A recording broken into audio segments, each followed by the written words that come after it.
Bang, sangat menarik kalau seandainya kita cerita tentang wilayah-wilayah yang ada di Bekasi, Bang. Nah, salah satu yang pengen saya dengar dari Abang, sejarah tentang Rengas Bandung. Dulunya bagaimana sih, Bang, sejarah Rengas Bandung tersebut? Rengas Bandung. Iya, Rengas Bandung saya pernah ada koran, pernah peta lagi sama di peta di tahun yang buatan tahun 1869 sampai 1879. Itu nama Rengas Bandung udah ada tuh. udah ada tuh. Udah ada Rengas Bandung, Gandaria, Citarik, Ciranggon, itu udah pada ada tuh Rengas Bandung. Udah pada ada, Bang. Udah tercatat lah di peta buatan Belanda tahun 1869 sampai 1879. Udah tercatat Udah tercatat di zaman zaman itu. Belanda. Udah artinya emang kampung itu udah salah satu kampung tua lah. Kampung tua. Cuman yang menarik di bawah kampung Rengas Bandung seberang itu ada namanya Kampung Keranji itu. Kampung Keranji. Kampung Keranji. Dan sekarang hilang itu kampungnya itu. Hilang di telan bumi atau gimana, Bang? Ya yang kita kenal hari ini emang nggak ada Kampung Keranji di situ. Gak ada Kampung Adanya Keranji. Ceger, Kampung Baru, Oh, mungkin udah dimengadin kali ya, atau atau berubah. udah atau ya mungkin makin kemari orang banyak makin bermukim, Iya, penamaannya udah mulai diganti. udah mulai diganti kali ya. Penyebutannya udah mulai diganti. Tapi dulu ada Kampung Keranji tuh, sekarang udah ora. Udah orang ya, Bang. Mm-mm. Ada yang menarik gak sih, Bang, di Rengas Bandung tersebut itu? Di di era revolusi, nah Kampung Rengas Bandung, Gandaria, Rancaiga, Ciranggon, Iya, Ciranggo. termasuk Bojong itu salah satu kampung ekstrim lah. Oh, ekstrim, Bang. Iya, maksudnya salah satu tempat pertempuran yang lumayan juga. Ada di bukunya Hussein Kamali, pernah diceritain. Termasuk saya juga pernah pernah pernah wawancara orang Kampung Selang. Kampung Selang. Kampung Selang di Cipayung. Iya, Cipayung. Nah di Kampung Selang Cipayung itu aki-aki cerita zaman dulu itu di apa namanya di Rancaiga itu ada pertempuran gede dan itu sesuai tuh sama catatannya Hussein Kamali di bukunya. Di Rancaiga. Di Rancaiga bertempur tuh pasukan Belanda dari arah eh, Pasir Tanjung Oh, Pasir Tanjung. dicegat sama rombongan kita di Rancaiga. Di Rancaiga. Nah emang di Bogasalam juga pernah ada katanya markas pejuang kita yang namanya Sidik Samsi. Sidik Samsi. Nah iya kalau kalau kalau kalau dugaan saya mah itu di sekitar Kampung Pangkalan itu. Kampung Pangkal. Hegar mana? Hegar mana? Tempat markasnya Sidik Samsi. Nah ketika Belanda masuk ke wilayah Cipayung, nah orang-orang Cipayung ini pada bikin ini nih apa namanya disebutnya susukan sukarela. Susukan sukarela. Susukan sukarela. Jadi masyarakat gotong royong bikin parit. Oh, iya. Nah iya ketika Belanda masuk digempur sama pejuang kita. Nah salah satu pejuang yang ikut bertempur di situ adalah Haji Jole yang dari Bekasi. Haji Jole. Haji Jole. Haji Jole juga kalau kata keterangan aki-aki yang di Cipayung itu dia pernah menikah sama orang Gandaria. Orang Gandaria. Menikah sama orang Gandaria.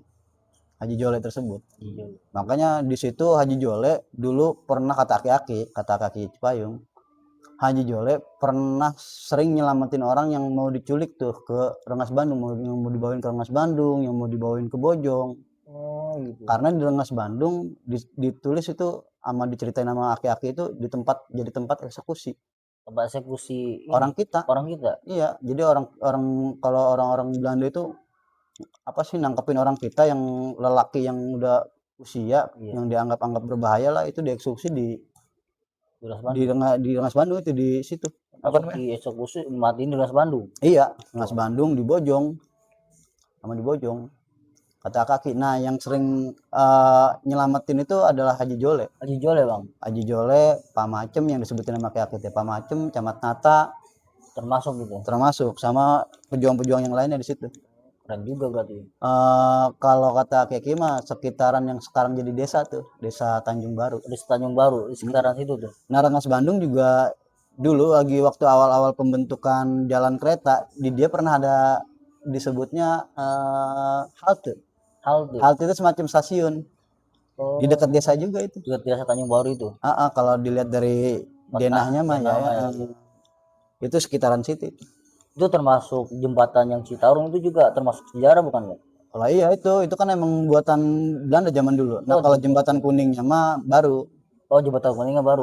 Baru setelah Indonesia merdeka sekitar tahun 1950-an ke 1960-an gitu. Pernah terjadi apa, Bang? Jembatan kuning. Jembatan itu ketika agresi militer pernah dipasang-pasangin bom itu. Orang dipasangin bom. Biar tentara Inggris nggak bisa nyebrang ke Kerawang. Kerawang dibom tuh. Iya, pernah dipasang-pasangin. Nggak tahu cuman sampai ke bom atau enggak. Cuman emang antara Bojong terus kan di Cipayung juga disebutin sama Husein Kamali, kampung-kampung itu tuh jadi markasnya tuh, rumah-rumah di sekitaran kampung Cipayung, kampung-kampung yang di sekitar desa Cipayung itu jadi markas para pejuang. Tapi emang bener kata aki-aki keterangannya, ada pasukan ada pasukan Siliwangi, ada pasukan Kala Hitam, Keren. banyak lah pasukan Banteng Merah, kata aki-aki itu yang di kampung saya. Tapi emang pokoknya wilayah kita nggak ada yang keren dah. Keren, ya. Apalagi emang agresi militer itu dulu gencar banget itu buat ngempurin pertahanan-pertahanan yang apa namanya, yang udah didudukin pejuang kita terus diambil alih lagi sama Belanda. Belanda ya.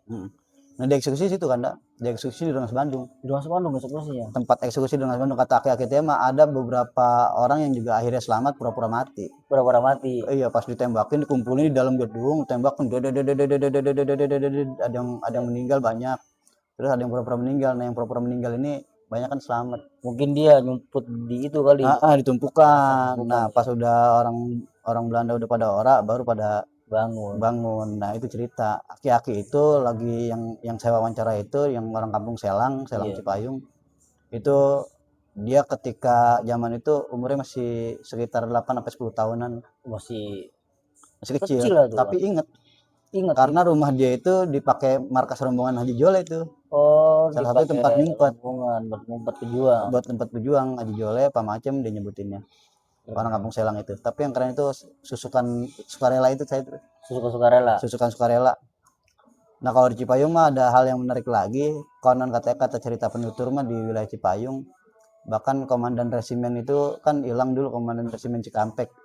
Yang markasnya dulu Mabang, Suroto Kunto namanya. Dia berselisih dengan pasukan Laskar, terus dieksekusi di Warung Bambu. Ketika mau ada perundingan di wilayah kita, di wilayah Bekasi, dieksekusi di Warung Bambu Kerawang. Terus katanya dibuangnya mah di Cipayung. Dibuang di Cipayung. Pinggir kali ya. Mungkin katanya mah di Lewi. Lewi itu apa ya kalau kata kitanya mah lobang gede. Semacam lobang gede. Ditumbukin di lobang itu. Dimasukin lobang itu. Tapi emang zaman dulu begitu. Ekstrim sekali ya. Sangat ekstrim. Emang nggak boleh salah sedikit dulu selisih paham begitu. Nggak boleh salah sedikit.